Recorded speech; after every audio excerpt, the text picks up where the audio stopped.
Okay, so first wave of feminism is this. Okay, Mary Wollstonecraft and the others coming to the forefront and talking about the basic rights.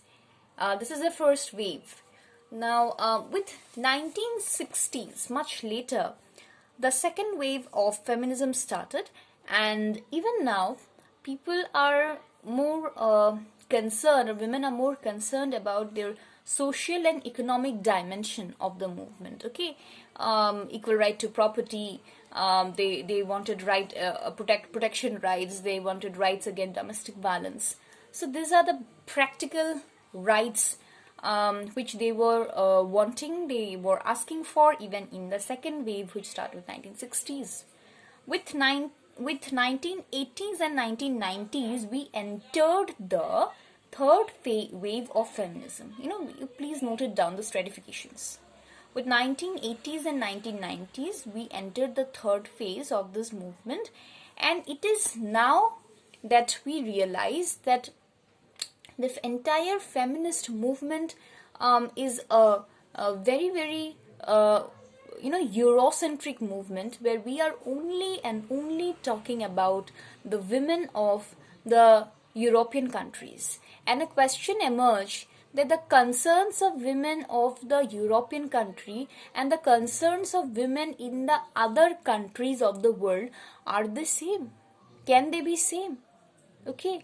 And that is when many other branches of feminism, like black feminism and other feminism, it came out.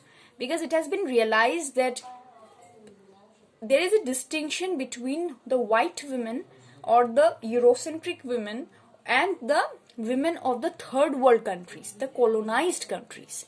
These women of the colonized countries, their condition is even worse, and their demands are different. Okay, they have different demands. So this distinction was made, and in the third wave feminism, we can see that how we have gone further, and we begin to address the issues of these women. So feminism as an issue is not a very linear idea. It has its various branches. There are various branches of feminism.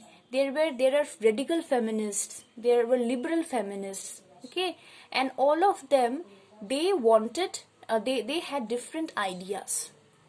Basically, what feminism actually shows us is this, that throughout history we have been living in a patriarchal society. What do we mean when I say patriarchal society? A society in which the interest of the man, they were put forward, or they dominated the interest of women. It is always the interests of the man that are prioritized, rather than giving importance or equal importance to the interest of women. So this is why men occupy the center. Okay, that is why I said you that how it is born from the post-structuralist theory. Because what was Derrida trying to do in his theory of deconstruction? He was trying to deconstruct the center. Okay, he was trying to deconstruct the binary. So here we can see that the binary that was there between man and women, where man is the presence and women is the absence.